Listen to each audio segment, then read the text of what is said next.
Hello, this is Roger Shouse, and this is Jumpstart Rewind. This is part of our Heaven Bound podcast family. Psalms chapter 19, verse 1. The heavens are telling the glory of God, and their expanse is declaring the work of his hands.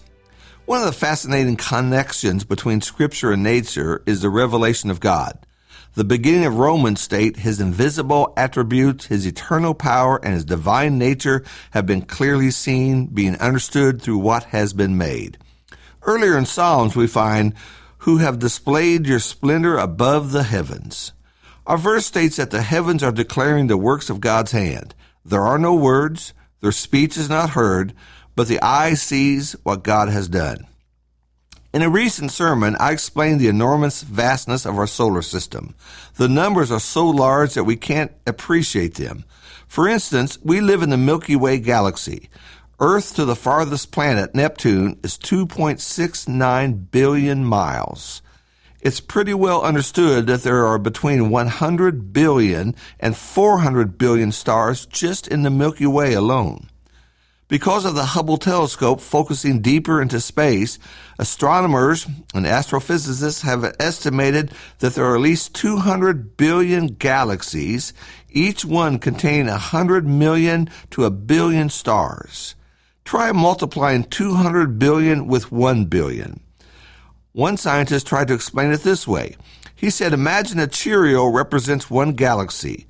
We know that each galaxy is unique in size and shape.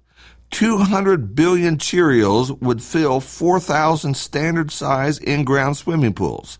So many galaxies filled with so many stars. What does the Expanse declare?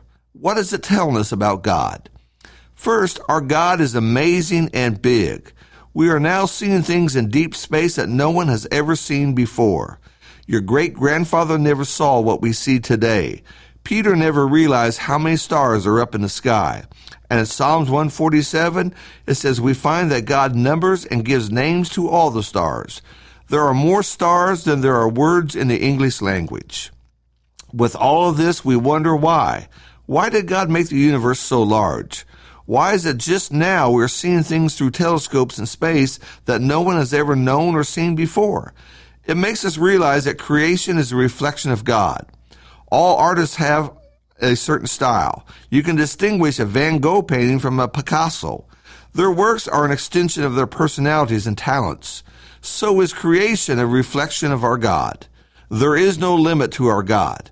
I do not believe mankind will ever reach the end of creation, which tells us that there are things yet to be discovered.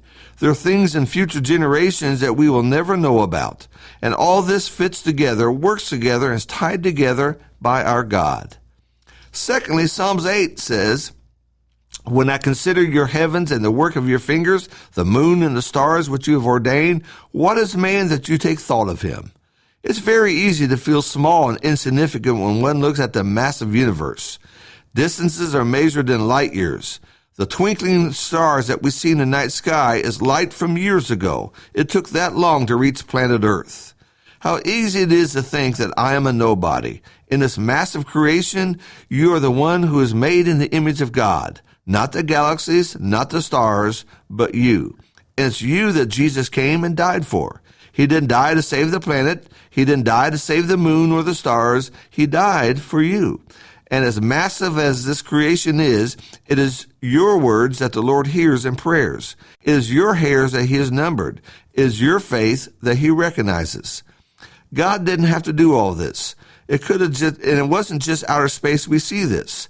Consider the sounds we hear. Consider the smells. Consider the colors.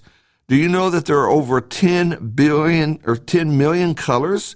Go into a paint store and ask for blue. You'll be overwhelmed by the thousands of blue options. There are over 11,000 species of butterflies. There are over 23,000 different kind of beetles. Why? Why not just 24 colors like in a box of crayons? Why not 4 types of butterflies? Why not just a couple of the beetles? Complex, just like our God. Detailed, just like our God. Beautiful, just like our God. Third, the Expanse declares that there is a divine order to creation. Our Earth spins at 1,000 miles per hour, tilts at 23 degrees, and is 93 million miles from the sun. A deviation of any of those elements and life would be impossible here. Did it just happen? Was it chance? No way. All of it was planned, calculated, and exact. And that's the way God is with us. A planned, calculated, and exact way to live. His way.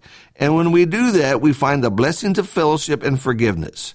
As you think about all these things in the solar system, can you imagine what heaven will be like? The Expanse is declaring. Do you see it? Thank you so much for listening.